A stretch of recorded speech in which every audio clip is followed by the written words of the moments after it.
आज रक्षाबंधन का दिन है और मेरे भैया आज में हमारे साथ नहीं हैं। दोस्तों, मेरा नाम कुसुम है। मेरी मम्मी पापा इस दुनिया में नहीं है। बस मैं और मेरे भैया दोनों एक साथ रहते हैं और कोलकाता में पढ़ाई करते थे। भैया को मुझसे आगे फौज की नौकरी लग गई और वह चले गए। अब हम केवल अकेले ही पढ़ाई करती थी। भैया से हर रोज फोन पर बात होती रहती थी। कुछ दिन बाद मेरी भी पढ़ाई पूरी हो गई और मैं घर आ गई। इस तरह साल पूरा हुआ और रक्षाबंधन का त्योहार आया और भैया मेरे कहते थे कि कुसुम, यह मेरा पहला रक्षाबंधन है। रक्षाबंधन का त्योहार है जो मैं तुम्हें एक सरप्राइज दूंगा, क्योंकि अब हम नौकरी करने लगे हैं। कुसुम भी घर पर अपने भाई की बेसब्री से इंतजार कर रही थी। अगले दिन सुबह रक्षाबंधन के दिन है और मुझे सुबह से शाम हो गई, भैया नहीं आए। बहन घबरा रही थी। तभी उसने देखा कि भैया आ रहे हैं और साथ में एक लड़का भी आ रहा है। दोनों घर के अंदर आए। कुसुम ने पूछा, भैया यह कौन है? मैं तो इन्हें नहीं जानती। भैया बोले, कुसुम, यह मेरे होने वाले साले साहब हैं और यही है सरप्राइज। पसंद है ना? इतना सुनते ही कुसुम शर्माती हुई अपने कमरे में चली। थोड़ी देर में दोनों के लिए पानी लेकर आई और बोली, भाई राखी का मुहूर्त निकला जा रहा है। राखी बंधवाएंगे या सिर्फ बातें ही होंगी?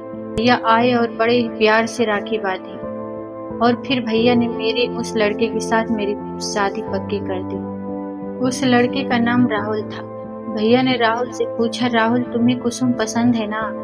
राहुल ने हामी भर दी। अब सब कुछ पक्का हो गया। 1 महीने बाद शादी भी हो गई। मैं अपने ससुराल आ गई। भैया भी चले गए अपने ड्यूटी पर। बीच बीच में भैया आते रहते थे। इसी तरह एक दिन मैं अपने भैया को राखी बांधने के लिए उतावली हो रही थी।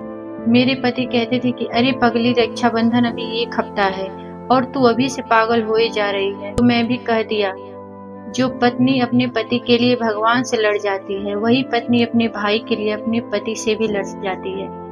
फिर मेरे पति बोले, ठीक है बाबा, मुझसे गलती हो गई जो आप भाई बहन के बारे में बोला। अब केवल 2 ही दिन रह गए थे रक्षाबंधन को और भैया को भी। अब मैं अपने पति के साथ में मायके आ गई। आज रक्षाबंधन का दिन भी आ गया और मैं अपने भैया को फोन लगा रही थी। उनका फोन स्विच ऑफ आ रहा था। मैंने कई बार ट्राई किया। सुबह से दोपहर हो गई और फिर शाम हो गई। मैं पूरा दिन राह देखती रही भैया की आने की। तभी एक फौजियों की गाड़ी आई और उसके साथ ढेर सारे फौजी सिपाही भी थे। मैं दौड़कर घर से बाहर आई। वहाँ सभी लोग थे मगर मेरे भैया नहीं थे। पूछा, आप लोग आए हैं लेकिन मेरे भैया नहीं दिख रहे। इतने में 4 फौजी सिपाही गाड़ी के अंदर से एक बड़ी सी पेटी निकाली और बोले कि आपके भैया अब इस दुनिया में नहीं रहे, अब वह शहीद हो गए हैं।